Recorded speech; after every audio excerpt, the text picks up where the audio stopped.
토크의 마술사, 여의도 최고의 젠틀맨, 품격 있는 정치인, 고속버스 국회의원. 국회에 가면 초선 의원들이 사선 의원인 줄 알더라고요. 저에게 붙었던 이름이 직업이 대변인이다. 지역에도 사람이 살고 있습니다. 중앙과 지역의 현안을 전문가들과 함께 짚어보고 국민들에게 판단과 이해를 돕기 위해 마련하는 뉴스앤톡 지변 토크쇼 시작하겠습니다. 네, 오늘은 충청이 낳은 스타 전국구 국회의원과 함께합니다. 공주부여 청양지역구의 더불어민주당 박주현 의원 나오셨습니다. 안녕하세요. 안녕하십니까.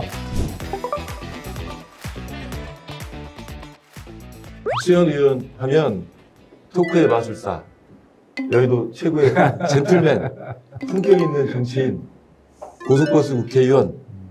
제가 취재한 박 의원의 별명 드립니다. 공주부여 청양 국회의원을 맡고 전국구 스타는 오류가 있습니다.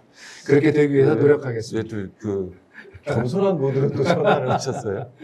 젠틀맨, 품격 있는 정치인, 영원한 대변인, 이런 수식어가 많이 따라붙잖아요. 그렇습니다. 예. 하여튼 그렇게 되기 위해서 노력해야 되겠다는 생각을 하고요. 사실 이제 제가 재선 의원인데 국회에 가면 초선 의원들이 처음 들어온 국회의원들이 제가 사선 의원인 줄 알더라고요. 맞아요. 그래서 이제 정치를 떠나라는 얘기인가 이런 생각이 드는데 어쨌든 재선 의원이 되는 동안 저에게 붙었던 이름이 직업이 대변인이다.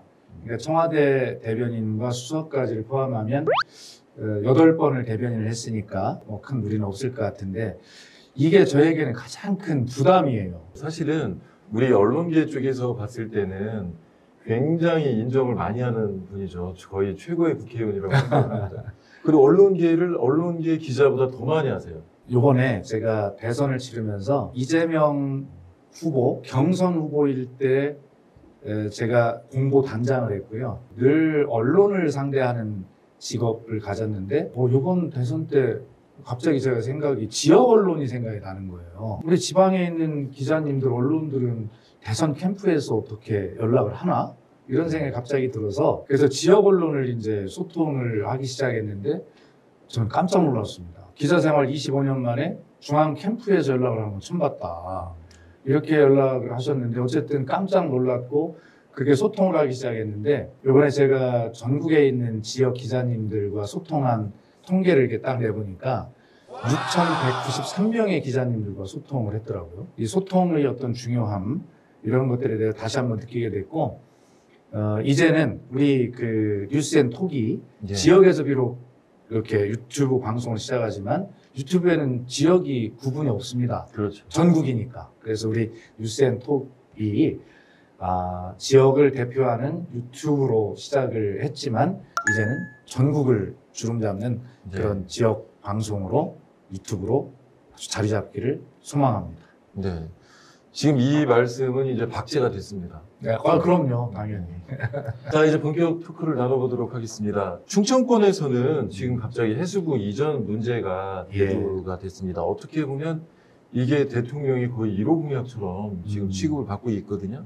그런데 충청권에 있던, 세종시에 있던 것을 빼가는 것이기 때문에 부산으로 가는 게 충청권에서는 달갑지만은 아닌 일이거든요. 아니, 그런 지역의 민심은 또 걱정은 당연하다고 생각해요. 세종시, 이는 행정도시는 쉽게 얘기해서 우리 충청인의 꿈이었습니다. 그리고 국토 균형 발전의 대한민국의 희망이었죠. 그런 측면에서 이것이 아주 제대로 완성되는 것은 너무나 중요한 대한민국 국민의 희망이고 우리 지역민들의 소망입니다. 그런데 지금 현재의 이 세종시의 모습이 걱정들이 많이 있잖아요. 중간에 정권에 따라서 그 의지가 약해지고 이러면서 지금 현재 이대로 신도시가 제대로 성공할까라고 하는 걱정들이 있는데 그 와중에 있던 해수부를 하나를 가져간다니 걱정이 많죠. 이렇게 한번 말씀을 드려볼게요.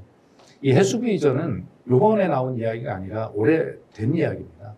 사실은 대한민국의 새로운 발전 동력, 엔진을 하나 새롭게 장착을 해야 되는데 그것이 이제 북극항로의 개척이라는 거 아닙니까? 부산에서 출발한 이 화물이 북극항로를 개척해서 가게 되면 22,000km에서 13,000km로 줄어들 것으로 예상이 되고 있고요. 그 운송 기간도 40일에서 30일로 주니 얼마나 기업들에게는 유리한 조건입니까?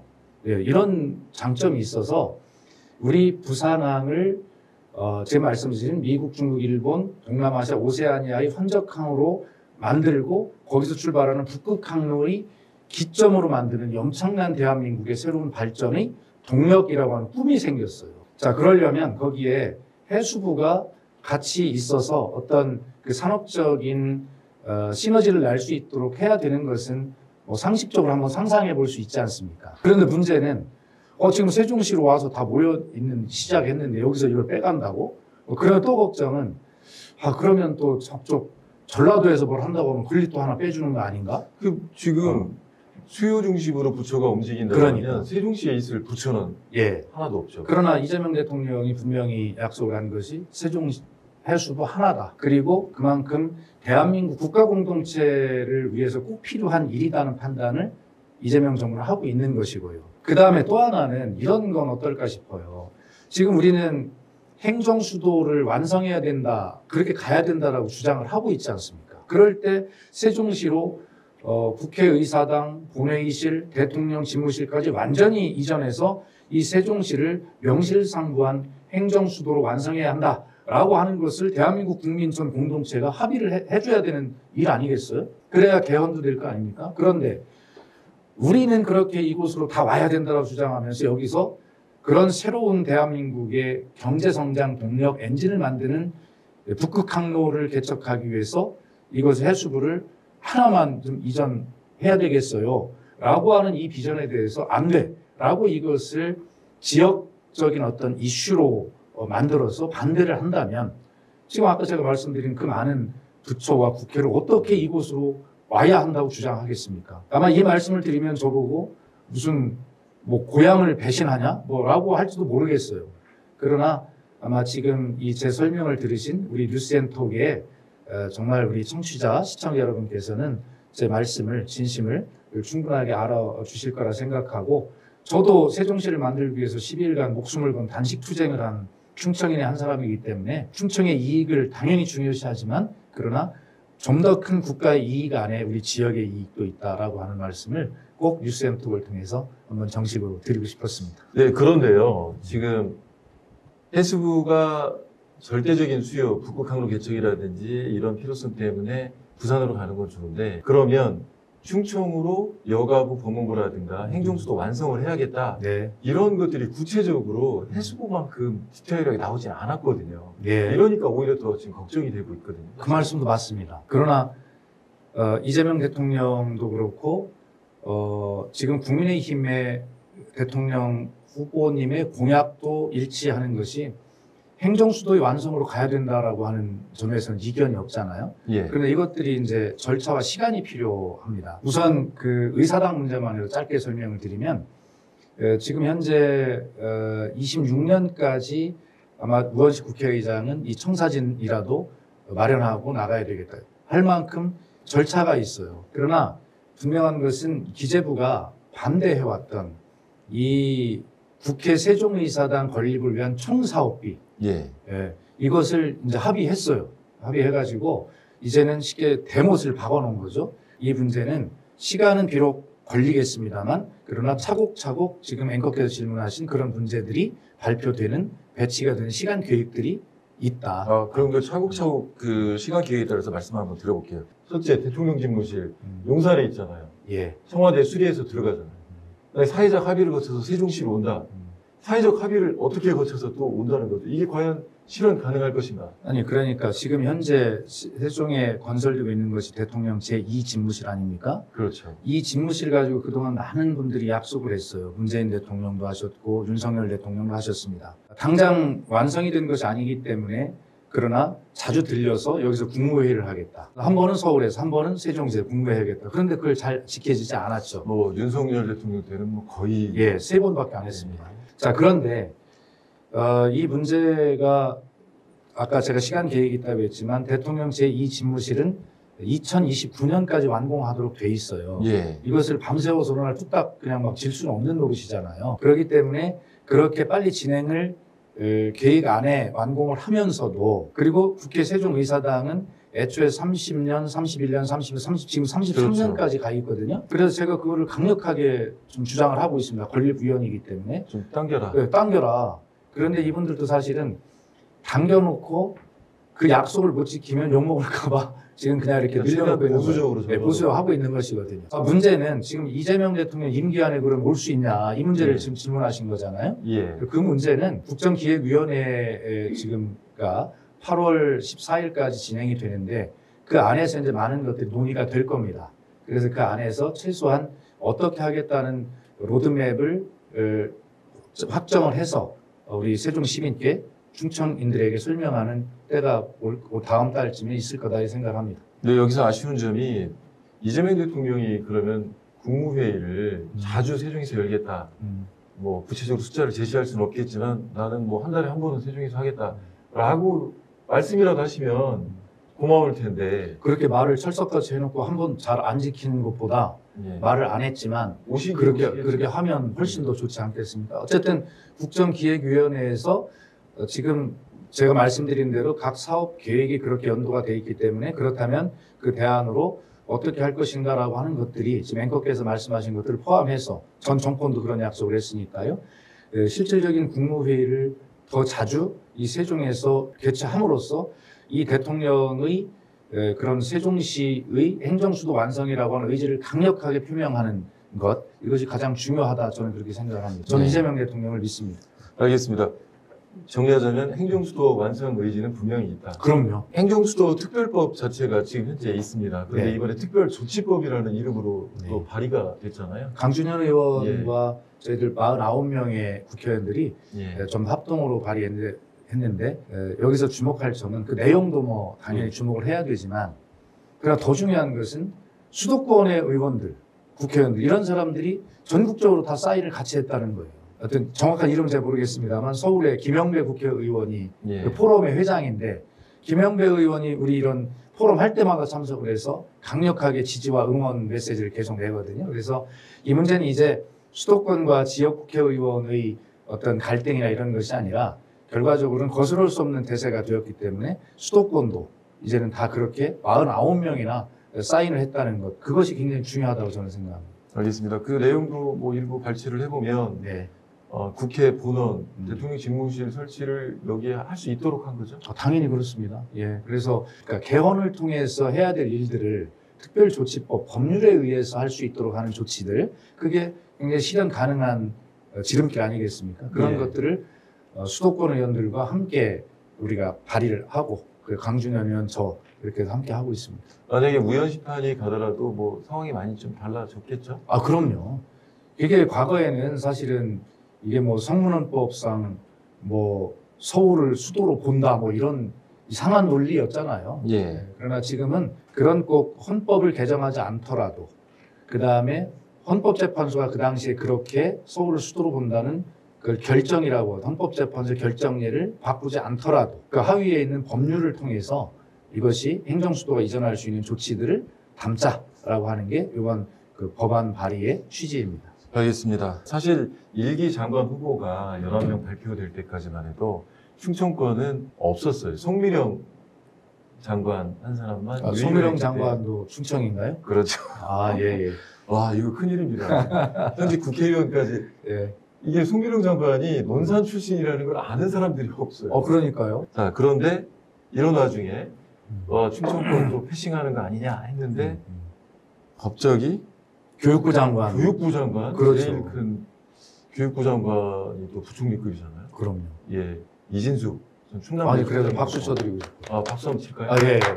아니, 저는 평소에도 이진숙 총장님을 눈여겨봤었어요. 와, 제가 남성 여성을 구분하는 것이 아니라 어디 공식 행사장에 가보면 이진숙 총장님은 전국 국립대 총장협회 회장도 하셨을 거예요 아마. 예. 그런데 너무너무 열정적이시고 아주 좌중을 압도하는 그런 카리스마가 있으시더라고요. 아주 중책에 기용이 되셨어요. 그래서 정말 그동안에 앵커께서 말씀하신 강훈식 대통령 비서실장 하나로 퉁치려고 하는 거 아닌가 라고 하는 이런 걱정에서 이제 사회부총리를 배출하는 그런 예. 중요한 기점이 돼서 너무 기쁩니다. 네. 예, 사실 뭐 김상환 헌법재판소장 후보도 네.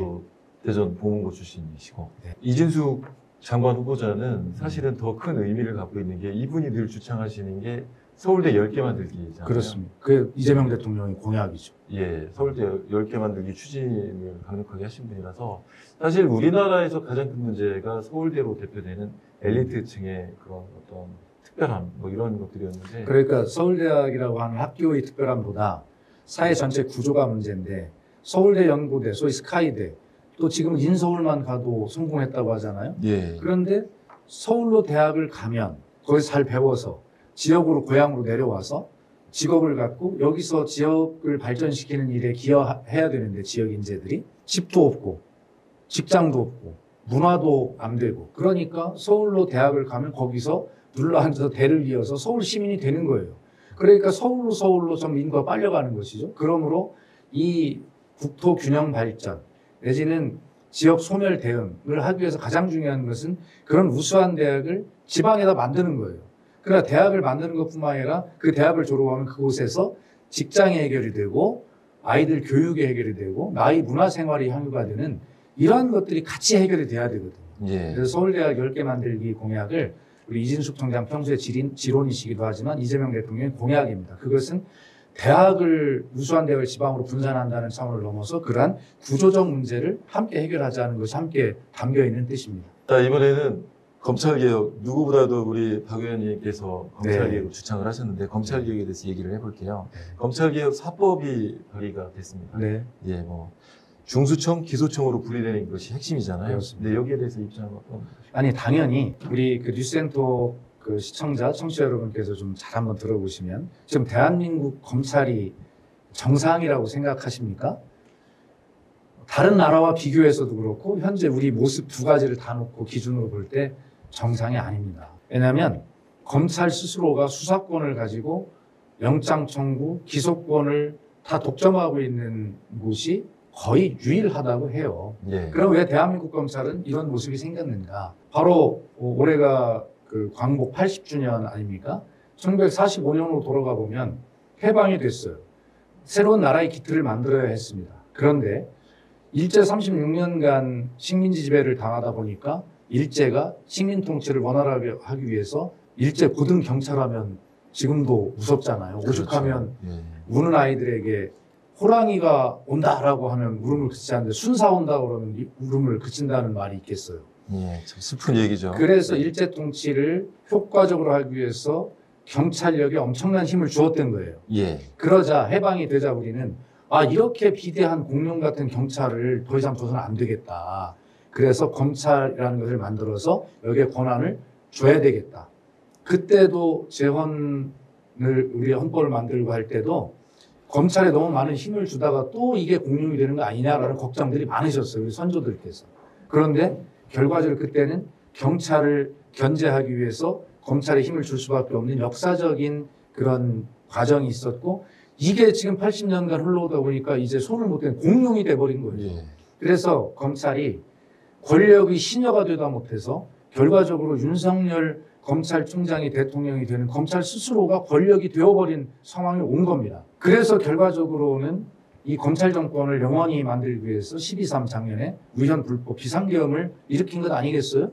그래서 그런 검찰 영원한 정권이 들어서는 데 협조하기 위해서 지금 검찰총장이 쉽게 얘기하면 즉시항고를 포기하는 어이없는 일이 있고 예. 또 법원의 판사는 윤석열 내란 우두머리를 어떻게 했습니까? 날짜로 계산하던 그것을 없애버리고 갑자기 시간으로 계산해서 윤석열만 석방해버리지 않았어요? 이게 전부 다 크게 보면 이 어마어마한 검찰 권력이 절대 사라지지 않고 절대 권력을 유지하기 위해서 만든 그런 일들입니다. 다 동의하시리라 저는 생각합니다. 자, 그런데 이런 검찰 권력이 지난 정권 때 수사권을 제한하고 네. 조치를 했지만 네. 사실은 못했잖아요. 그렇죠. 예. 시행령 하나 예. 디테일에서 밀렸거든요. 그렇습니다. 예. 그래서 이번에는 좀 완벽한 검찰개혁을 해보자라고 하는 게 이번 조기 대선의 국민의 명령이라고 저희는 생각을 합니다. 그 공약을 하고 당선이 된 이재명 대통령이니까요. 그럼 어떻게 할 것이냐라고 하는 게 아까 설명하신 대로 그 검찰개혁 4법을 이제 만들어서 우선 검찰이 가지고 있는 이 수사권과 기소권을 분리해야 되겠다는 것이죠. 이 두 가지를 가지고 있는 무소불위입니다. 검사가 왜 무섭습니까? 기소를 안 해도 될 것을 검사 마음대로 기소하니까 겁이 나는 거예요. 그래서 검사한테 조아리게 되죠. 친한 사람은 또 기소를 네, 안 그렇게 해요. 되죠. 그 다음에 기소를 해야 할 건 안 하고 안 해야 될 건 하고 이러니까 검찰이 권력이 생기는 거예요. 그런데 그런 검사가 아니라 그냥 법무부의 한 공무원이라고 생각해 보십시오. 그렇게 무섭겠습니까? 그리고 그런 위임된 업무를 권한을 법에 의해서 집행만 하면 되는데 자의적으로 하니까 무섭잖아요. 그래서 이 기소권과 수사권을 분리하는 게 기본이에요. 검찰이 지금 담당하고 있는 소위 중대범죄라고 하는 8개 범죄 이 부분을 수사할 수 있는 수사권은 중수청, 중대범죄수사청이라고 해서 이 부분은 바로 행정안전부 장관 아래에 공무원으로 두는 이런 것. 그다음에 기소권은 어떻게 됩니까? 공소만 담당할 수 있도록. 그래서 이건 법무부 장관 아래 공소청을 두도록. 그래서 검찰이 해체되는 겁니다.